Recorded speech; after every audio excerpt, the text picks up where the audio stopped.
What's going on, guys? Welcome back to Blues Fans TV. Welcome to your official review for Chelsea 3, Watford 0. And you know what? The most comfortable game we've had coming out of lockdown, and after the West Ham game, and also with Leicester City winning earlier and Manchester United battering Bournemouth, we needed something that could give us confidence because everything was just scaring us. And even the prospect of facing Watford at Stamford Bridge was a bit worrying because you know what our records is like at home and you know what our record is like against teams in the bottom half of the league. And everything looked like it was just falling into place for a collapse. But thank God to the Chelsea boys because that did not happen. Watford, I will say, barely even tried to attack. I mean, it was obvious what they wanted to do from the start, and it was kind of the same thing West Ham were trying to do, where they sat deep, tried to be compact and give us as little space as possible in the final third, and then tried to counter-attack us whenever they have the opportunity to.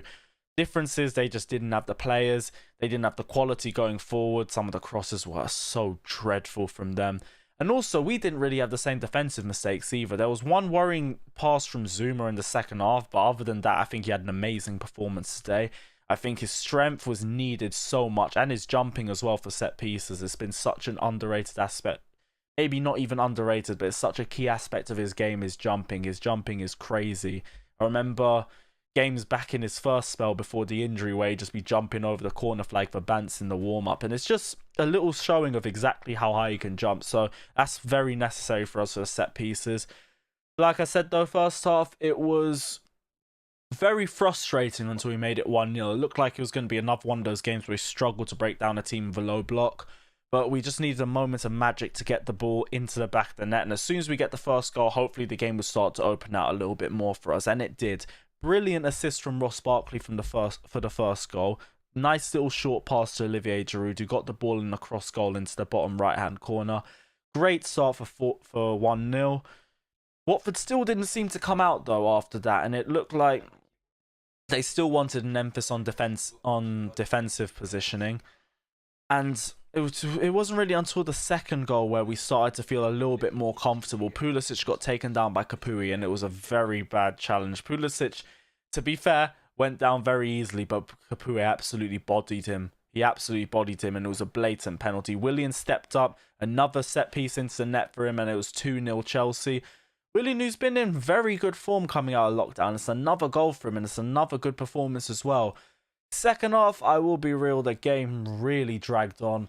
Watford didn't even look like they were phased by the scoreline. It looked like it was just 0-0 to them. Still kept in more or less the same defensive shape. I mean, they tried to attack a little bit more, but the golfing class going forward was just, there's levels of difference. They couldn't do anything going forward. Welbeck, to be fair, had a good chance when he skinned Andreas Christensen and nearly got the ball across goal to Hughes. But other than that, they really didn't have much opportunities.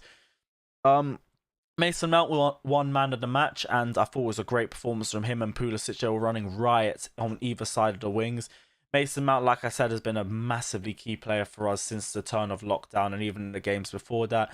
And Pulisic as well, again showing exactly why we've missed him since he got that injury against Brighton. Pulisic, like I say, whenever this guy starts building momentum on the ball, you can't stop him.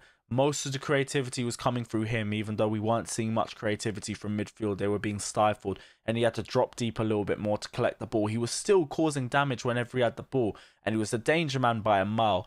Either Mount or Pulisic could have gone with man of the match for today. Ross Barkley will also be looked at as an underrated contender for man of the match. Low-key, Barkley is such a frustrating player. I don't want to go too deeply into it because people say I have too much of a Ross Barkley agenda, and I want to keep this positive. He had a goal, and he had a great goal and a great assist today. Killed so much bad decision making though, other than 2-3 good moments, but guy's building in confidence. He had a nice little roulette in the first half. He got a goal and an assist, and those good moments from Ross Barkley are starting to become a little bit more consistent. So hopefully he's having a bit more of an upward trajectory.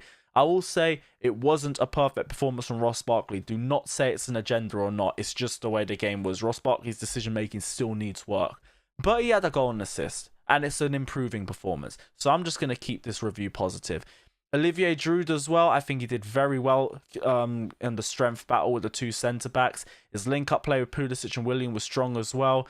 Unlucky with some of the dummies that he was attempting, but you could see with Olivier Giroud, you know exactly what he brings to the team.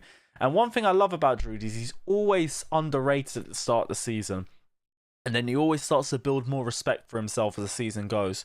First season at Chelsea, he was benched for Morata, but by the end of the season, he was starting most of the games for Chelsea, and he started the FA Cup final against United as well. Last season, Morata was still our starting striker, and even Gonzalo Higuain for a period, but Giroud was still the better striker out of the three, and he was the only one scoring consistently. Didn't win Player of the Season in the Europa League, Eden Hazard did, which I kind of think was a little bit unfair, but he was still top goal scorer and still managed to rub the smile off Arsenal fans' faces after they got rid of him. What they thought was a good deal for Aubameyang, but really wasn't. Olivier Giroud continues to prove doubters wrong every single year, and there's a reason why he's fourth highest goal scorer for France. I always say with Olivier Giroud, if you center the game around him, you will get the best out of him and the players around him. Sometimes he'll give you those frustrating moments, but you know what Olivier Giroud can give you and you know what he can't give you, so you just need to play to his strengths. All in all, though, it was a good performance from the Chelsea boys today. It was Chelsea 3, Watford 0. It was the game next after this is Crystal Palace. Could potentially be in the new away kit, which will be very interesting. It probably won't be the third kit because that will be a hell of a clash. But let me know your guys' thoughts down in the comment section below. What did you guys think of the Chelsea-Watford game today? What do you guys think of the new setup as well? Big up Connor Higgins with a banging new setup. Don't forget to like and subscribe to Blues Fans TV. All social media links will be down in the description below.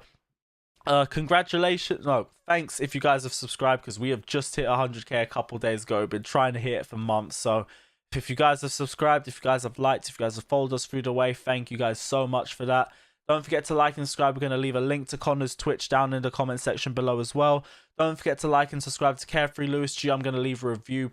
I probably won't have time to do it tonight, but I'll have it out for you guys tomorrow. And we'll see you guys very, very soon. Take care. Up the Chels.